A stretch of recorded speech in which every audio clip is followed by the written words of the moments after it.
Comment devenir un bon parent? Bonjour, vous me connaissez mes amis, Germain Roncary, psychopraticien et coach de vie sentimentale, mais aussi familiale et relationnelle. Et il me tient à cœur aujourd'hui d'accompagner la jeunesse, mais aussi d'accompagner les parents dans ce rôle qui n'est pas facile de parent. Et moi-même, je suis parent de deux garçons, mais j'ai aussi, vécu, dans 2 familles recomposées et la mienne, actuellement, au travers de 5 enfants.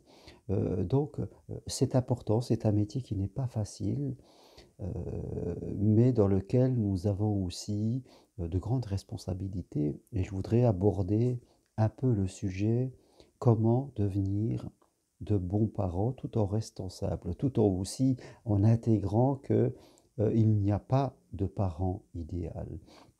Alors je dirais qu'on pourrait commencer par, répondre à la question: «Qu'est-ce qu'un bon parent?» Eh bien, un bon parent, c'est quelqu'un qui doit apporter 2 choses complémentaires.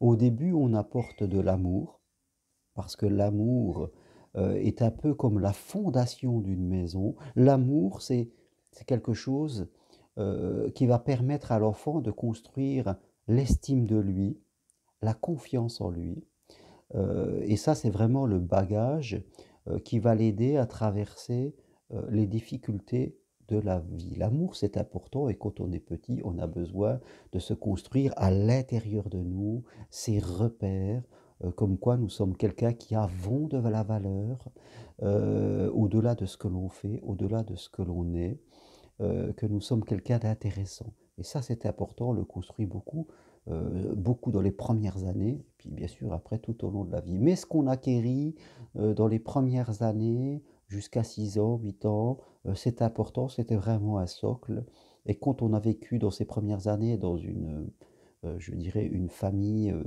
qui rencontre des difficultés, après il faut souvent du temps pour essayer de reconstruire cela. Après, dans un second temps, une fois que l'amour a été donné, le rôle d'un parent, c'est de permettre à un enfant, je dirais adolescent, jeune adulte, de construire ses compétences, de découvrir qui il est, de découvrir en tout cas ses capacités dans certains domaines et de développer ses compétences, sa capacité à s'adapter à tous les aléas, d'une vie humaine. Donc voilà les 2 choses fondamentales, d'un parent, apporter de l'amour, apporter une structure et permettre à l'enfant de développer ses capacités. Heu Partons d'un principe, c'est que on ne permet pas à un enfant de développer ses capacités si on fait tout à sa place, quelque part, si on projette sur lui nos normes. Et malheureusement, je vois trop autour de moi comment le système de l'éducation nationale et le système aussi des parents, qui deviennent, trop exigeants, quelque part, eh bien, vont, pousser l'enfant dans ce qu'on appelle de l'autosabotage. Qu'est-ce que c'est l'autosabotage, mes amis? C'est, je dirais, vouloir faire quelque chose, mais, l'auto-saboter, c'est-à-dire ne pas le faire, parce que la communication qui est autour de nous, est mauvaise. Et je crois que beaucoup de parents doivent apprendre à mieux communiquer avec leurs enfants, leurs adolescents, leurs jeunes adultes, parce que souvent, ce sont les parents qui sont, sans s'en rendre compte, à l'origine de l'autosabotage que peut faire un enfant à l'école, par exemple. Vous devez imaginer que, eh bien, votre enfant, lui, suit un chemin d'évolution. Il va passer par différentes phases. Par 3 phases essentiellement. La première phase, c'est qu'au début, il est dépendant. On va dire que de 0 à 7 ans, 8 ans, votre enfant est dans une certaine dépendance par rapport à vous et il a besoin de règles justes, il a besoin que vous lui apportez de l'amour, que vous lui apportez un cadre sécurisant, Et ça sera très important pour vous. Vous allez être impliqué, vous, en tant que parent, pour construire des normes, pendant tout cet âge entre 0, 6 ans, 7 ans, voilà, jusqu'à peu près cette période. Puis va s'ouvrir une période de contre-dépendance que l'on appelle, qui va aller à partir de 7 ans, 8 ans, la préadolescence, hein, et qui peut aller aujourd'hui jusqu'à 16, 17 ans.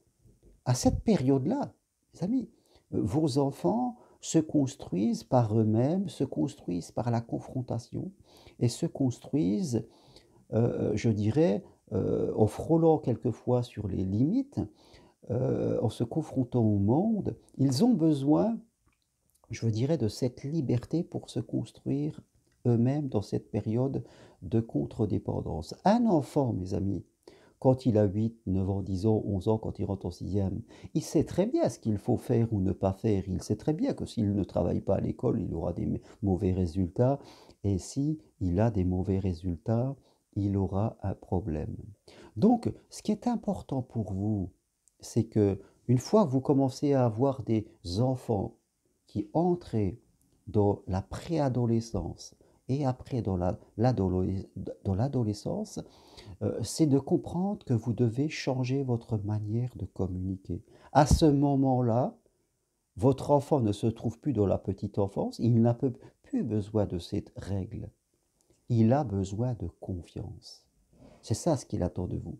Il a besoin que vous lui parlez avec confiance. Il a besoin de se sentir reconnu.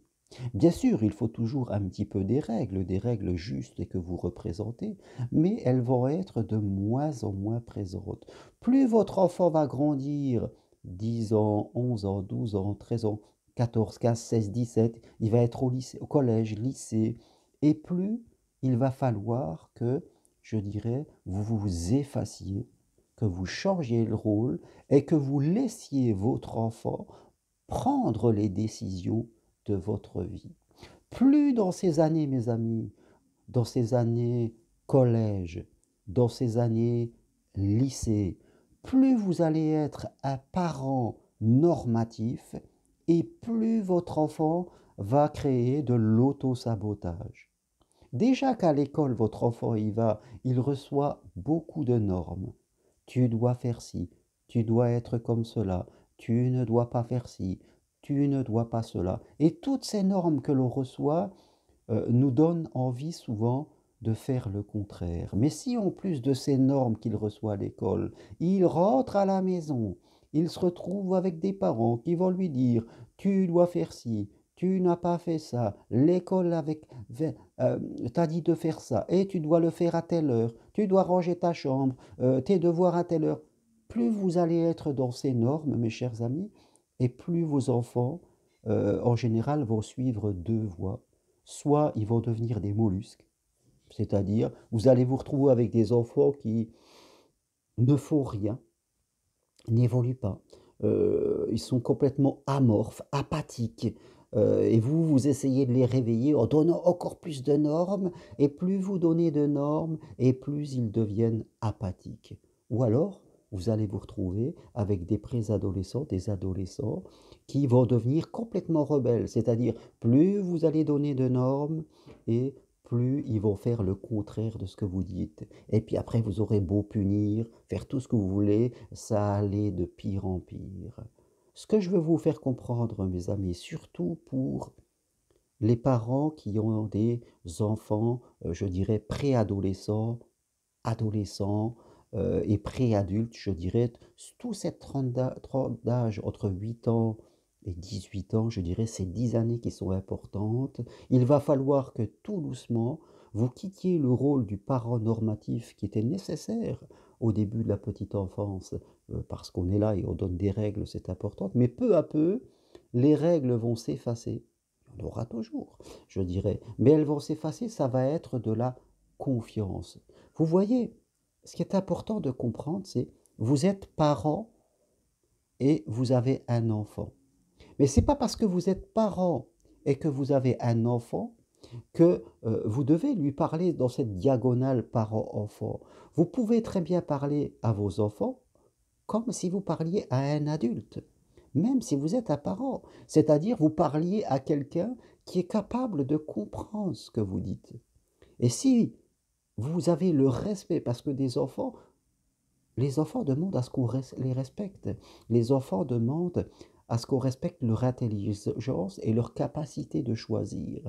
Mais si vous, vous parlez toujours en diagonale, vous êtes le parent normatif et c'est vous qui savez mieux ce qu'est votre enfant et lui, il doit écouter les règles que vous mettez, vous pouvez être sûr que vous prenez le risque très fort de faire en sorte que votre enfant s'auto-sabote. Et ça sera vous qui serez en grande partie responsable. La plupart du temps, les parents me prennent des rendez-vous pour les enfants, on me disait, ils ne travaillent pas à l'école, faites quelque chose. Mais je crois que le rendez-vous, ça serait plus pour les parents. C'est la communication des parents qui pose problème. C'est la même chose que si vous alliez, vous, les amis, travailler et que votre chef commençait à devenir complètement normatif en vous disant, bah, tiens, aujourd'hui tu vas faire ci, ça, et puis tu vas me rendre compte tous les jours, comme ça je viendrai contrôler ton travail pour savoir si c'est bien fait. Si votre propre chef vous parlait comme ça, je peux vous assurer que vous seriez complètement démotivé, vous auriez plus envie, ou alors vous deviendrez rebelle au conflit, vous finiriez par faire un burn-out, parce que vous en auriez marre, parce que on vous respecte pas. Mais vous respectez vos enfants, laissez-les vivre des expériences, laissez-les se tromper. Vous voyez, mes deux enfants, je suis parent de deux garçons, un qui a 24 ans et l'autre qui a 31 ans. Mais à 18 ans, je les ai fait sortir du système scolaire pour les envoyer tous les deux à l'étranger pour apprendre l'anglais et vivre une expérience pendant un an. Souvent, on m'a critiqué, mais mes deux enfants, à 18 ans, ils ont vécu un an loin de moi et ils sont devenus de vrais adultes. Ce sont devenus des enfants des adultes qui très tôt dans leur vie, eh bien, prennent leurs décisions. Ils se sentent responsables de leur vie. Au même titre que je les ai mis très tôt en colonie de vacances, tout ça pour qu'ils apprennent à s'adapter aux autres. Si vous désirez que vos préadolescents, vos adolescents, vos jeunes adultes deviennent responsables de leur vie, eh bien, effacez-vous. Laissez-leur piloter leur vie. Laissez-les se tromper même. Vaut mieux qu'ils se trompent maintenant que se tromper à 30 ans ou à 40 ans. Les erreurs qu'ils feront maintenant, ce seront des erreurs qui leur permettront de progresser, de mieux se connaître. Effacez-vous.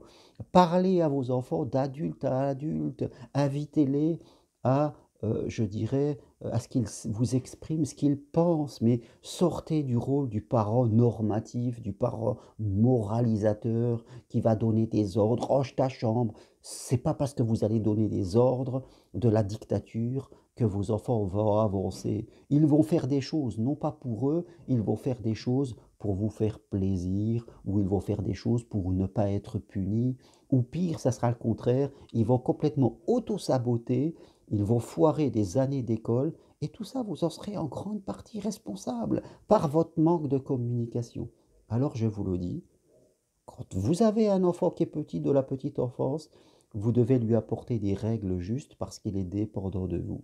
Mais au fur et à mesure qu'il grandit, il construit sa propre indépendance psychologique et il va se confronter à la vie, aux autres. Et vous, tout doucement, vous devez commencer à vous effacer. Laisser des règles, bien sûr, mais apporter de la confiance. La maman ours ne va pas chasser à la place de ses petits. Au début, elle le fait quand elle est petite, elle va chasser, elle amène de la nourriture à ses petits. Mais après un moment, elle envoie son enfant, ses petits ours, hein, chasser tout seul. Elle sait très très bien que si elle continue à, à chasser à la place de ses enfants toute la vie, ces enfants, ils ne seront pas adaptés à la vie, ils vont se faire bouffer par les autres. Alors vous, laissez vos préadolescents, vos adolescents vivre, laissez-leur vivre des expériences, se tromper, soyez conseillers plutôt que directeurs. Et vous verrez que vos enfants, ils vont se sentir responsables de leur vie et ils vont commencer, même s'ils sont en cinquième, quatrième, troisième, ils vont commencer à faire attention. Et si ils se trompent, s'ils font des conneries, laissez-les assumer les conséquences de leurs erreurs et vous verrez que là, ils vont apprendre. Arrêtez de jouer de façon excessive aux policiers. C'est un mauvais rôle et c'est ça qui crée souvent l'autosabotage de vos enfants. Voilà ce que je voulais partager avec vous aujourd'hui. Si vous voulez prendre rendez-vous avec moi, c'est possible à distance par Skype, WhatsApp, téléphone. Toutes les infos pour me joindre sur mon site germainroncarré.com ou sur le texte qui accompagne cette vidéo. Voilà.